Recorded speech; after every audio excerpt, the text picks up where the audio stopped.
Welcome. This is a video for the Semantics module of Linguistics 101.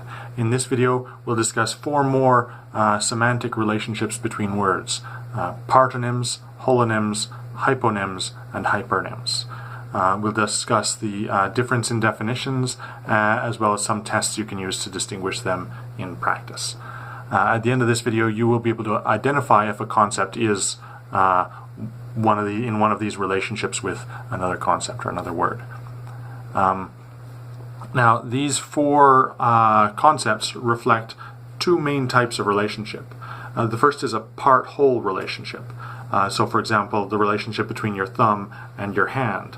The thumb is part of the hand. The hand is the whole that includes the thumb. So we say that the thumb is a partonym of hand. Now, a less transparent term from a Latin derivation is meronym. The thumb is a meronym of the hand. I prefer the partonym, but it's good to know both, especially if you're going to be dealing with linguists.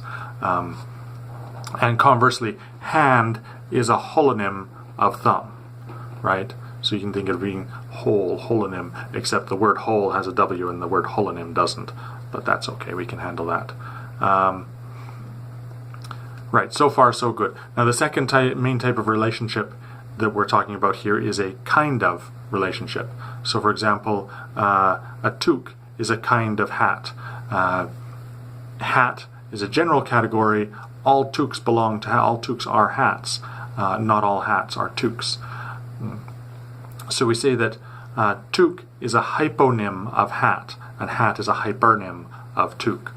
So hypo and hyper are sort of moderately common prefixes. Hypo, you think hypothermia, less heat; hypodermic, under the skin; hypoallergenic, reduced allergic response, that kind of thing. Hypo means smaller or less. Hyper, you think hyperactive, more activity. Hyperbole, a kind of exaggeration. Hyperspace is something science fiction authors use when normal space isn't enough. They want more space, they get hyper. So hyper is more or bigger, right? So a hypernym represents a larger category and a hyponym represents a smaller category within it. Okay, so on the one hand we have part of relationships, partonym, holonym, and on the other hand we have kind of relationships, hyponym, hypernym. That's simple enough, but if you're not concentrating on this, the specific distinction, it's easy to get these two categories mixed up. And allow me to demonstrate by mixing you up a little bit. So for example, a mother is a kind of parent, right? Mother is a hyponym of parent, kind of parent. But a mother is a part of a family. So mother is a meronym of family. So this sort of brings us back to a general concept when we're talking about semantic relationships, which is that a relationship has to exist between two things, right? Mother isn't a partonym or a meronym in isolation. The word mother, the concept mother, is a partonym or a meronym in relation to something, and it'll bear a different relationship depending on what you're comparing it to, right? Yeah.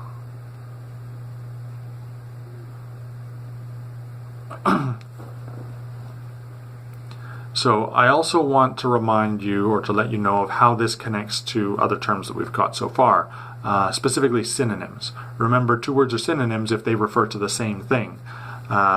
So, for example, you might think that a car, off the top of your head, if you're not thinking carefully, I know I've got your warning bells up now, you might say, oh, a car is a synonym of vehicle, because I could call, oh, you're driving your car, you're driving your vehicle, I'm referring to the same event. But in order for words to be synonyms, it has to work both ways, right? It's not just your car is a vehicle, therefore synonym, but any car is a vehicle, okay. Is any vehicle a car? No.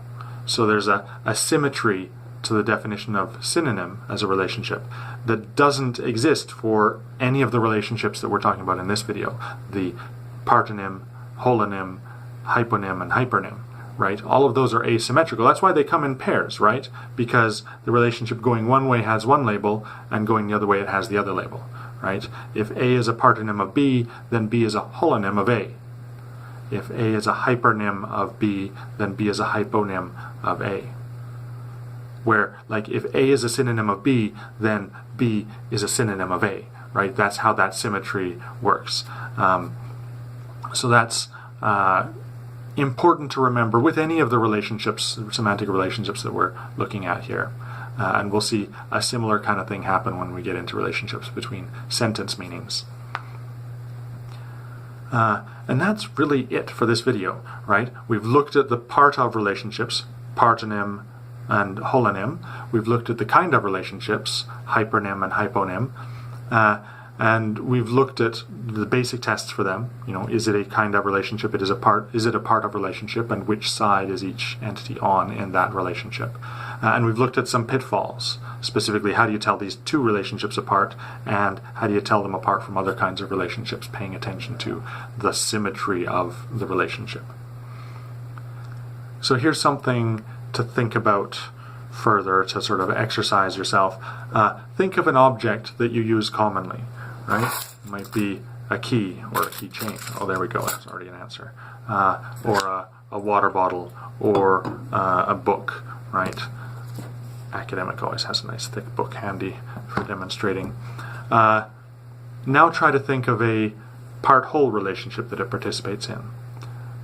And in that relationship between that object and something else, is it the partonym or is it the holonym, right? And what's the other, identify what the other object in that relationship is. And similarly, I try to identify a kind of relationship that it participates in. Either it is a hypernym or it represents a hypernym, and there you can identify hyponyms, or it represents a hyponym and you can identify the hypernym related to it. And, in order to make this an actual exercise, don't use examples that I used in this video. Yeah. All right, that's all for now. Thanks for watching.